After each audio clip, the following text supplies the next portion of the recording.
Every child knew about the Sky Ripper. The Transcendent Emperor had buried its pieces deep.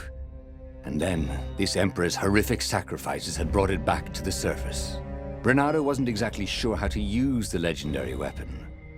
But surely, there must be some way to do it without provoking another catastrophe. Had he, somehow, summoned the long-lost components of the legendary weapon out of the deep places of the Earth? It was more than Renato could fathom. But if he could find a legendary weapon, he would use it.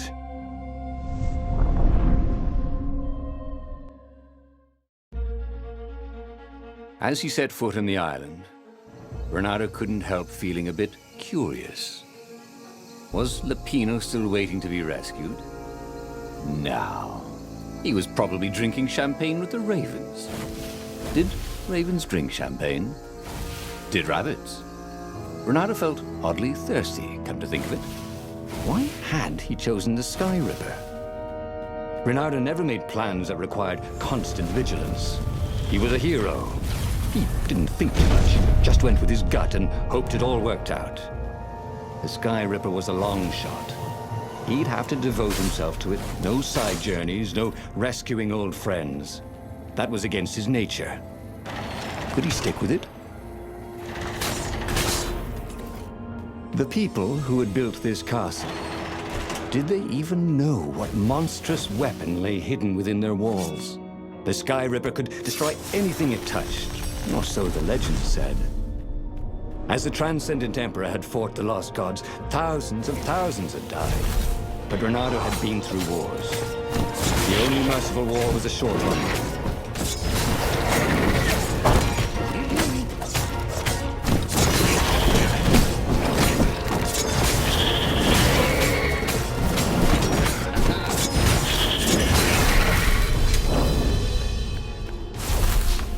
That had been his mistake before, not trusting Zenobia's feelings for him.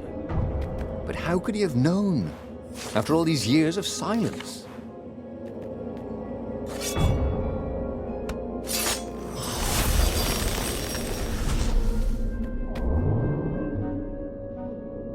This thing really needed a roof.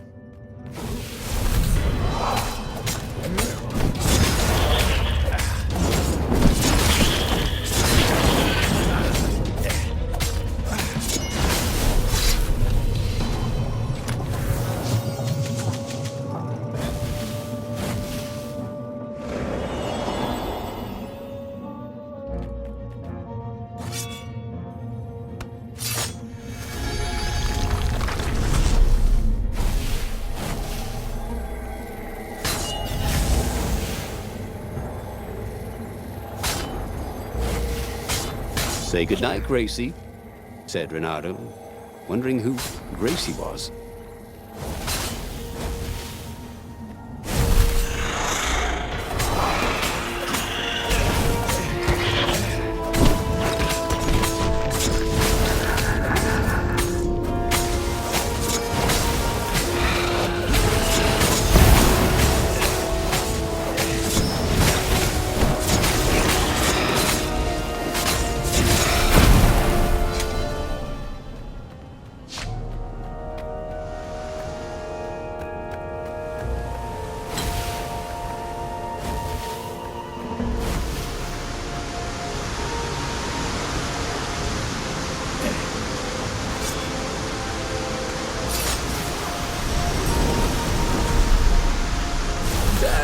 Traitors! Caught the ravens.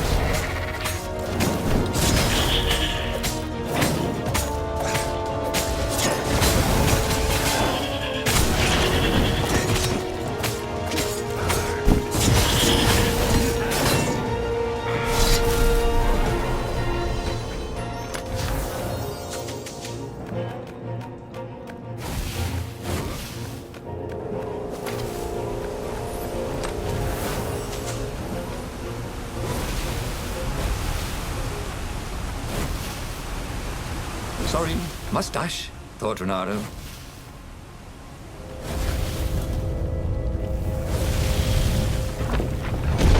There it was. Sky Ripper's armature. The stuff that dreams are made of. Engineers' dreams, anyway. The device was intricate. No one alive had the skill to make a thing like it. How was it part of a weapon at all? He'd have to ask a scientist. But first, he'd get the second piece. Sky Ripper had a heart, a core that had come to rest in the next island. Well, there was another island he could reach. Zenobia had just invaded it with her father's Raven battalions. She must be encamped there still. But fighting Zenobia now, that made no sense at all. He'd already sacrificed one friend to get this armature, was it? He didn't need to hurry to face her. She would find him. It was a no-brainer. He'd sacrificed his old friend Lapino to get the armature. And the armature was useless by itself, only a series of coils and wheels. War demanded sacrifices, and he would make more before the end. He would have to choose the greatest good, no matter how much it cost him.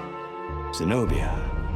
Well, he would see her sooner or later, across a battlefield or a sword's point before all this was over. He was sure of that. The power was in the core. Obviously, he had to get the core.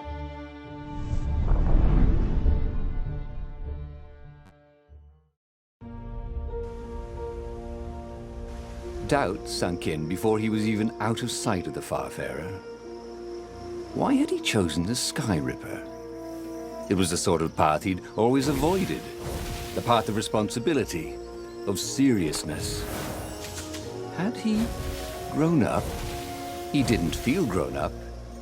He'd made this decision from his gut, like he always did.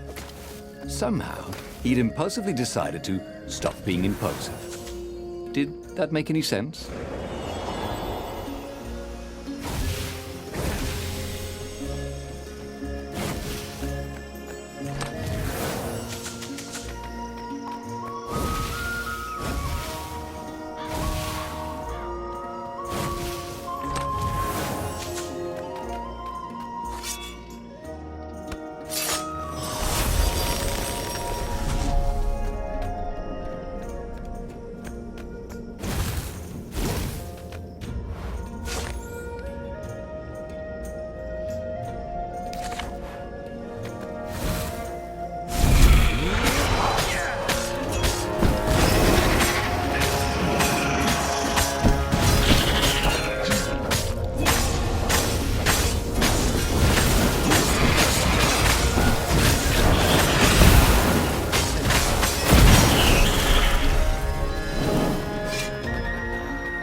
Oh, what does the fox say?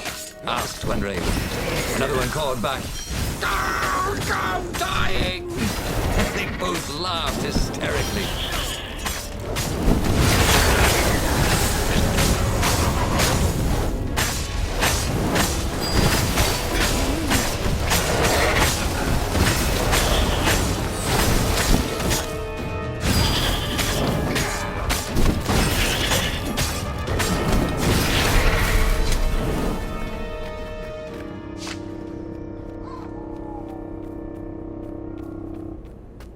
There was something sour in the air.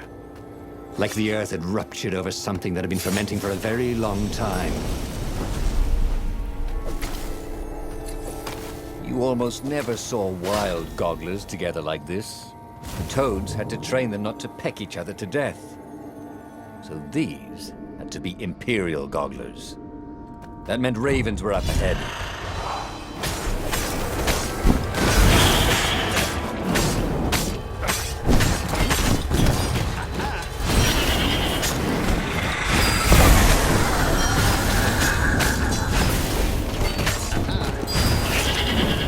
Renata felt ready to take on new powers.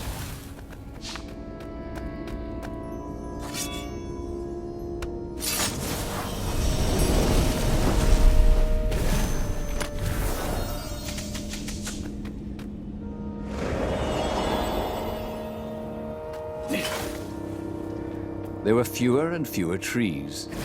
There were only these huge crystalline growths, Had those been here before? He no longer heard birds except for the feverish cawing of the ravens when they attacked. He couldn't smell the small animals of the forest, the mice and rabbits. Where had they gone? And he was getting hungry too. This was an unhealthy place to be.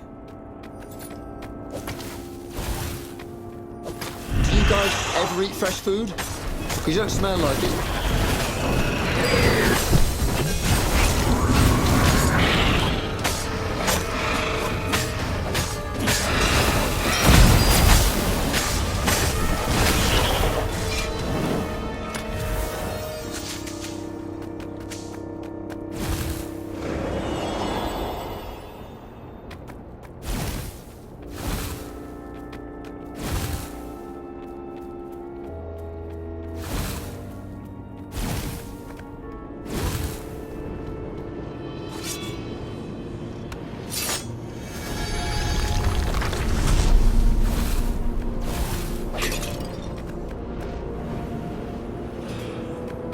Oh, look! Fracking.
The 20-sided core made him feel physically sick.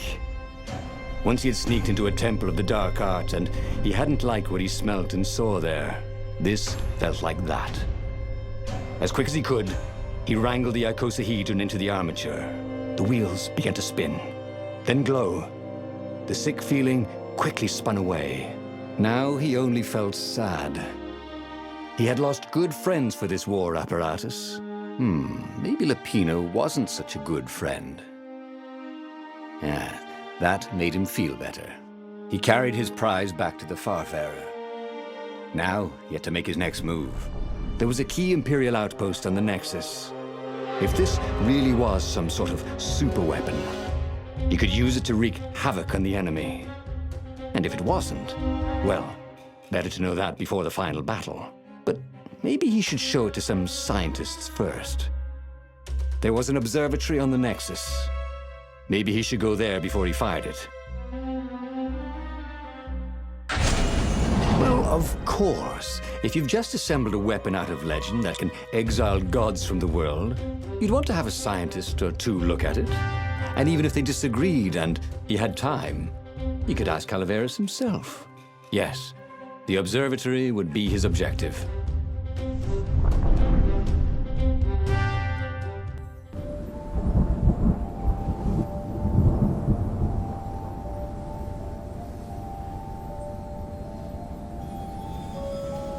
Why had the parts of the Sky Ripper only surfaced now, thousands of years after the Transcendent Emperor had dismantled it?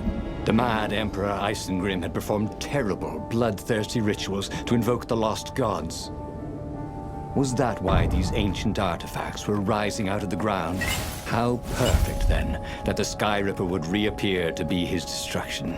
And, hopefully this time, just his destruction.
legendary weapon was exactly what the rebellion needed.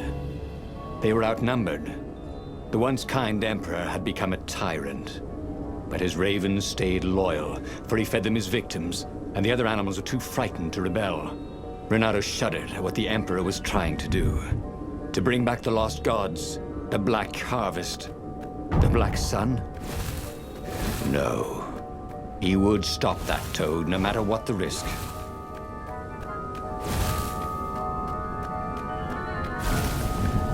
Oh, they really ought to put a railing on this thing, he thought.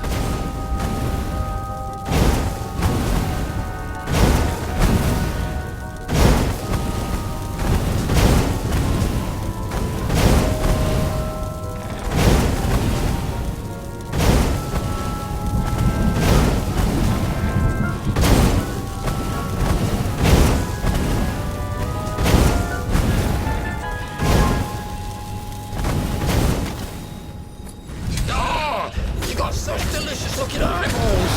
God, the lead, Raven. Oh, thank you, I think. Said Renato. It never hurt to be polite.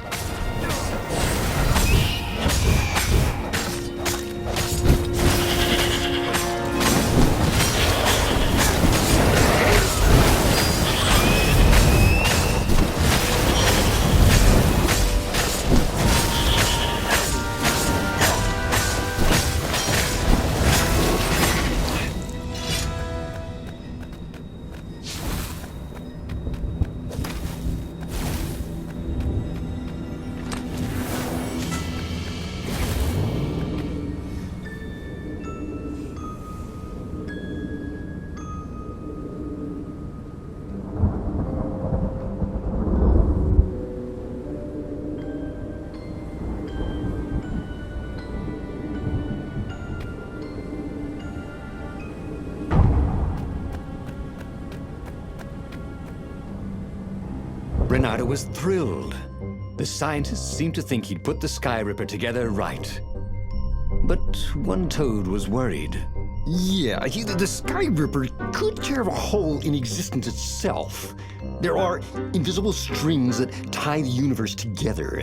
If the Sky Ripper cut one, the hole would widen and widen until our whole existence fell into it. Another toad sighed. Irving still believes in string theory. At least go see Calaveras. Yeah, said the worried toad. He knows more than anyone else has forgotten about the Transcendent Emperor. If anyone could tell him how to use this weapon safely, it would be Calaveras. It was he who had told Renato how to find it in the first place. But maybe he had to give up on using it as a weapon. Maybe he had to go to the secret rebel base and ask the generals there what he could do with a weapon that he dared not use. One way or another, there had to be a safe way to use it. On the way to the ruins of the city of Ubar, Renato had plenty of time to ponder what the toads had said. Strings and holes and something called anti-stuff. Well, he didn't understand any of it, but it made him nervous.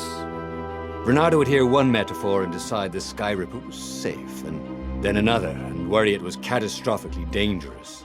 If it could destroy the entire world, nothing was worth risking that. But if it couldn't, then not using it would be an act of cowardice. Of course, it could be catastrophically dangerous. Renato knew that. But maybe it wasn't always. He would bring the Sky Ripper to the council. Wiser heads would know what to do.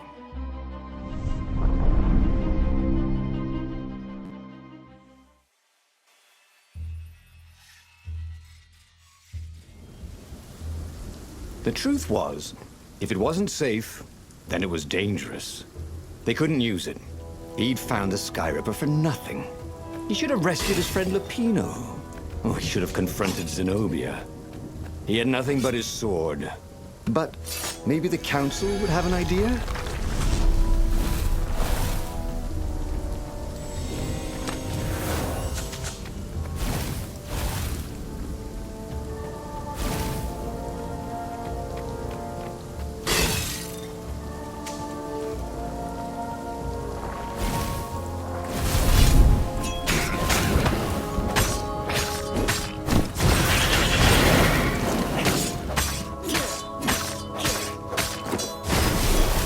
The ruins?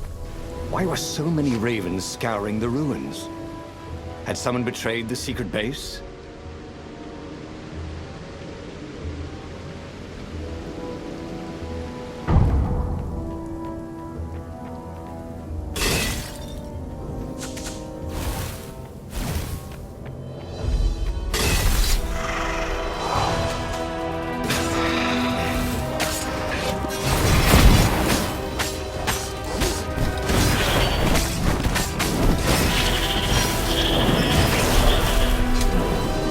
Renato thought about how he could have used the Sky River to assault the Imperial outpost on the Nexus. He shuddered. That could have gone very wrong.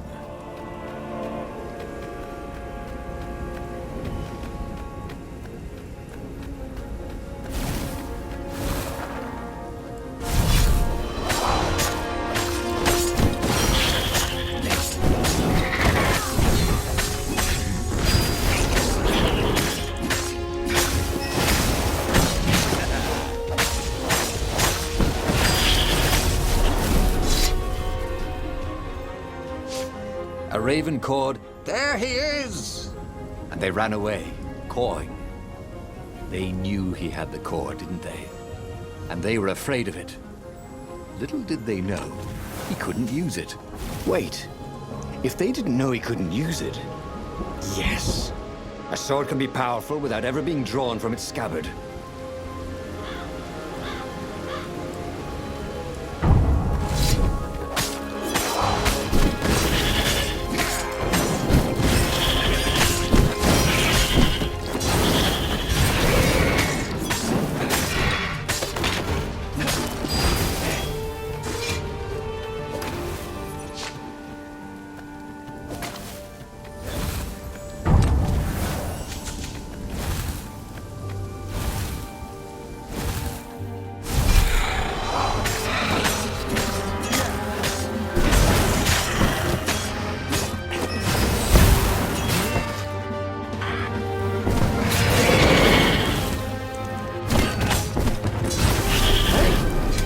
The ravens go. The live ones, I mean.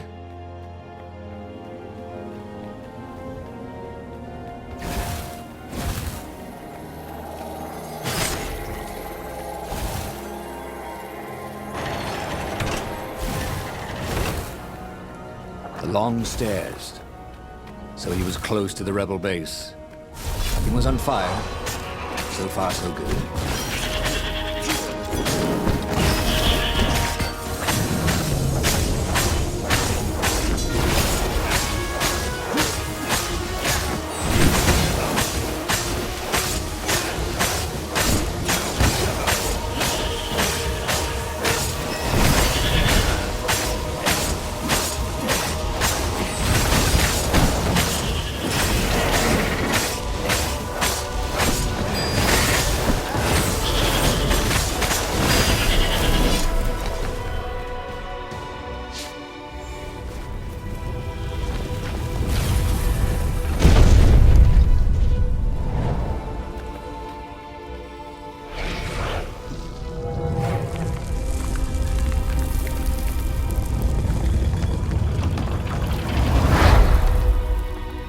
Renato barely made it to the hideout when he was shoved into a meeting room.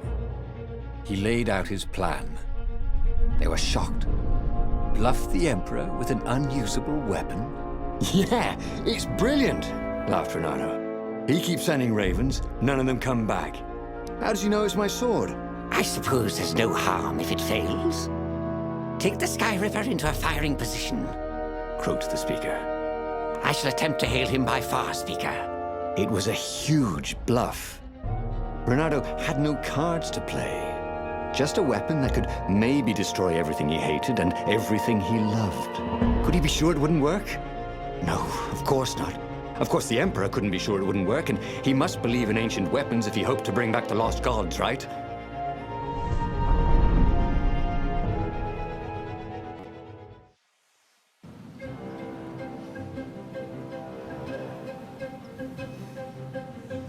What terms could he offer Isengrim III? He would have to step down, obviously. And accept the rebellion? Was it asking too much? Maybe Renato would ask him to make Zenobia Empress. Yeah, his daughter, after all. She would never sacrifice innocent kittens and puppies to bring back the lost gods. No. Renato had to seem confident. Overconfident, even. Like he was sure he could blow up the Emperor's ship to hell. I mean, who believes a cautious bluff?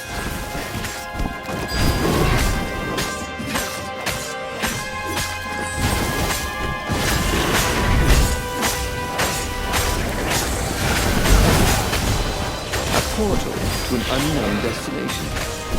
Yeah, that's totally safe, thought Renato.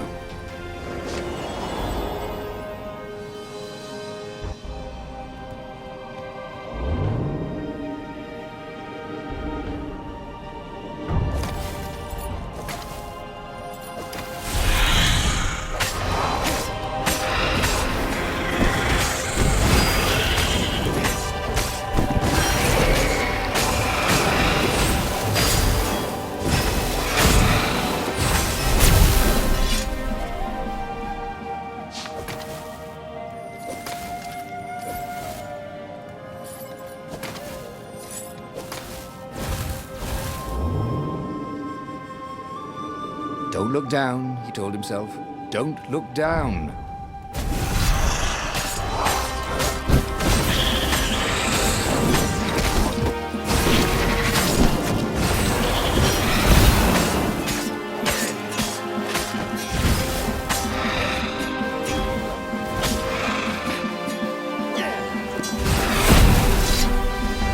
Oh, it was strange. Fighting to place a weapon he could not use. But he could end the war tonight with just a threat. So much more humane than destroying a ship or an entire fleet. And then he would destroy the Sky Ripper in case some other adventurer was tempted. You never knew about some of these other foxes. Soon, it would all be over.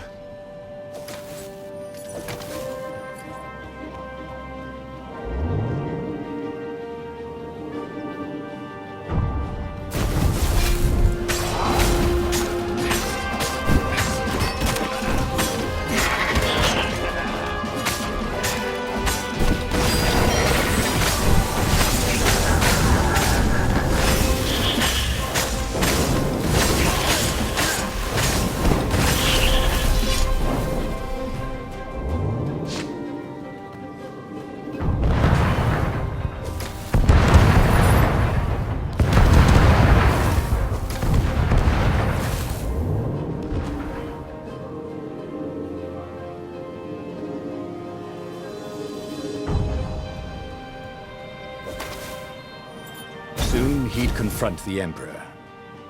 Funny that this whole war had come about because the Emperor feared death. And now it was coming for him. There was some sort of lesson there, wasn't there?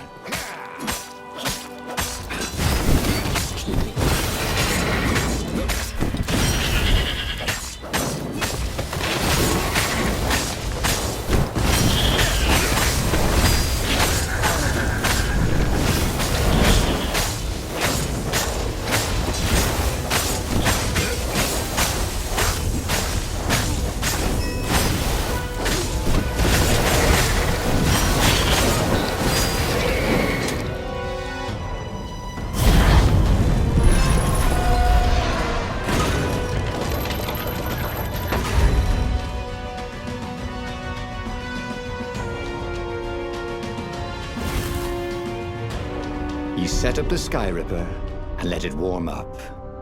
Zenobia came out, flanked by a whole platoon of ravens.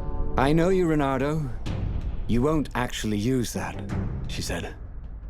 "I know what the scientists told you, that it would totally blow up your fleet. You're reckless, Renato. Bold, dashing, brave, devil-may-care, wild, impulsive, hasty, rash, sometimes even a little harebrained, a bit feckless even. You just don't think things through. Oh, get to the point, woman. But you're not crazy. How do you know I didn't go crazy? Demanded Renato, doing his very best to look crazy. Well, go ahead then. Press the trigger. Oh, damn her. She'd seen through him again. She never fell for his bluffs.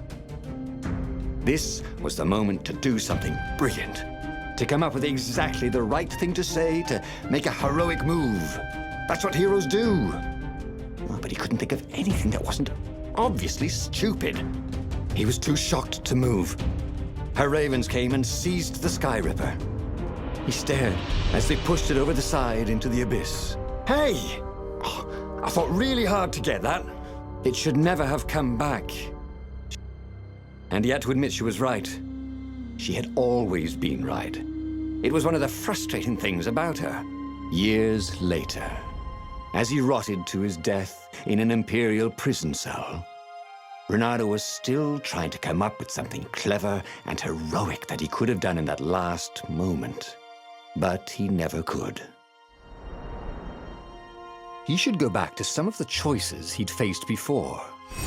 Maybe there were new paths that had opened up, like those doors he was opening up all over the map that took him to new treasures and around his enemies. And he hadn't learned anything new this time. He'd done the same thing twice, yet expected a different outcome.